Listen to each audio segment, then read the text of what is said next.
Muraho neza nshuti zacu, aha ni kuri Kivu My Homeland. Mu gice cyacu cya mbere twasubiye mu ntangiriro tureba uko isi yaremwe, uko ijuru n'isi byabayeho ku bushake bw'Imana n'uburyo byose byari byiza cyane. Uyu munsi turakomeza urugendo rwacu tuganire ku muntu icyaremwe gihenze kurusha byose no ku mpamvu Imana yamuremye. Mu gice cyacu cya mbere rero turavuga tuti umuntu ni iki? Umuntu ni ishusho y'Imana. Imana yavuze iti reka tureme umuntu mu ishusho yacu ase natwe. Imana yaremye umuntu idashaka kwaba ikiremwa cyonyine, ahubwo gifite ishusho yayo. Yaremye umuntu mu mukungugu w'isi, ariko imuhumekera umwuka w'ubugingo. Uwo mwuka niwo watumye atandukana n'ibindi byose byaremwe. Turavuga ko Imana yaremye umuntu idashaka kwaba ikiremwa cyonyine, ahubwo ari ikiremwa gifite ishusho yayo. Yaremye umuntu mu mukungugu w'isi, ariko imuhumeka nk'umwuka w'ubugingo. Uwo mwuka niwo watumye atandukana n'ibindi biremwa byose byaremwe. Ubutaka nibwo bwamubyaye, ariko umwuka w'Imana wamuhaye ubuzima. Aha niho uwo muntu muvukira. Umuntu mu bisanzwe ni imico, imyitwarire yerekana ko umuntu yubaha abandi, akabafata nk'abantu bafite agaciro nk'ako nawe ubwo afite. Ni ukugira umutima w'impuhwe, uha agaciro ubuzima bw'abandi, ukibuka ko nta muntu uba wenyine. Ubumuntu ni ugukunda, kubabarira, gufasha, mu kubaha no gukorana n'abandi kuri no mu mahoro. Mu magambo arambuye ni ubushobozi bwo kumva abandi no kubitaho, ni uguharanira icyizere rusange kurusha inyungu yawe bwite. Aho niho bivuga ko nta muntu wagakwiye kuba umuyobozi adafite ubumuntu. Ubumuntu ni iki nanone? Ni ukumva ko umuntu wese afite agaciro, yaba akomeye cyangwa se ari umuntu usanzwe.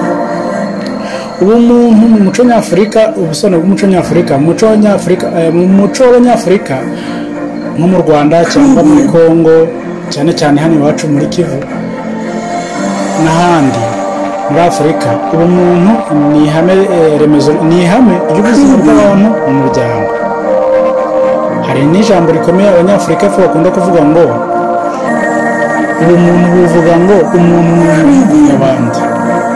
Bisobanura ko ntacyo umuntu ari aramutse adafitanye isano n'abandi, kuko mu bandi mwabonera Imana.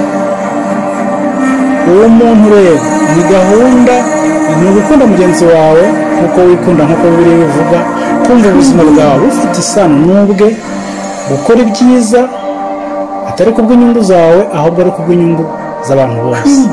Niyo mpamvu bavuga ngo umuntu udafite ubumuntu si umuntu wuzuye. Ubumuntu kandi nanone ariryo jambo turi gusubiraho muri iki cyegeranyo cyacu. Ubumuntu ariyo Mana iri mu muntu, nibwo bumuntu. Mu nyigisho za Bibiliya bitubwira ko ijambo ry'Imana ritubwira ko ubumuntu bushingiye ku ishusho y'Imana iri muri buri muntu. Imana yaremye umuntu mu ishusho yayo, imuha ubwenge, urukundo n'ububasha bwo gutekereza, ibyo bituma umuntu afite agaciro kadasimburwa. Tugomba gufata abandi nk'uko twifuza ko badufata.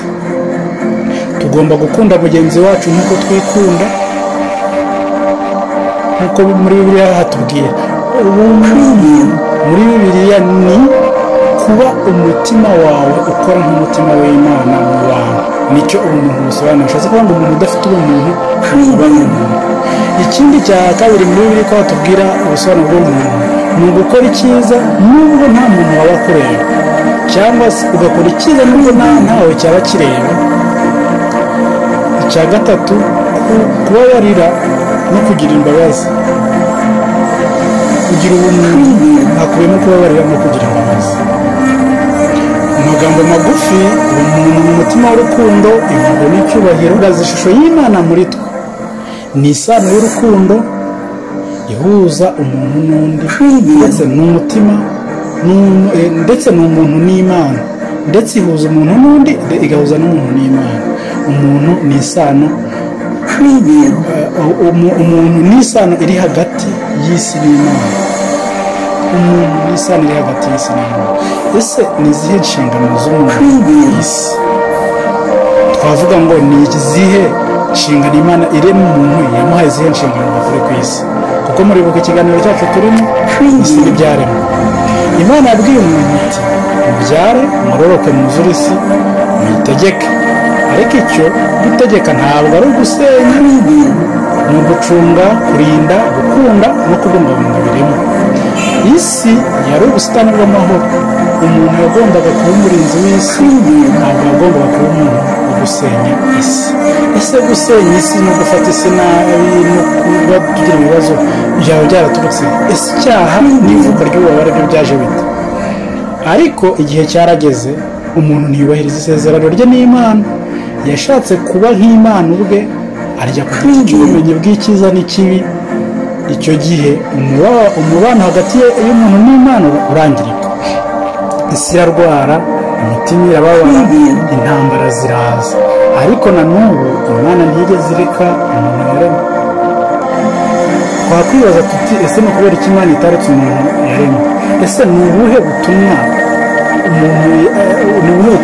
bugenewe ikiremwamuntu?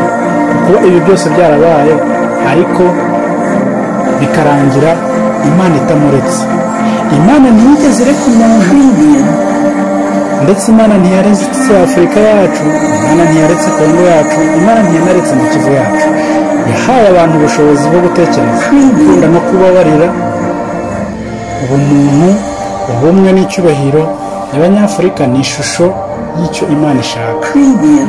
DRC, igihugu cyacu, Kivu yacu, byibutsa ko isi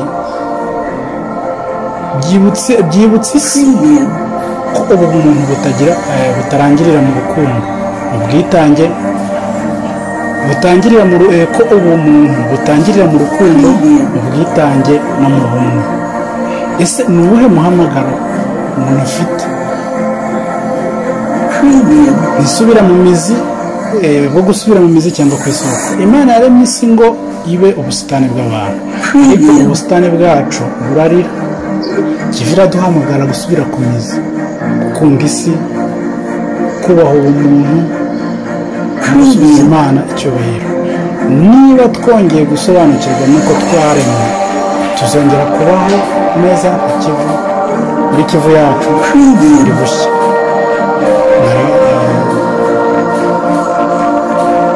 Ndi Olivier Mahombi, iyi ni Kivu by Homeland.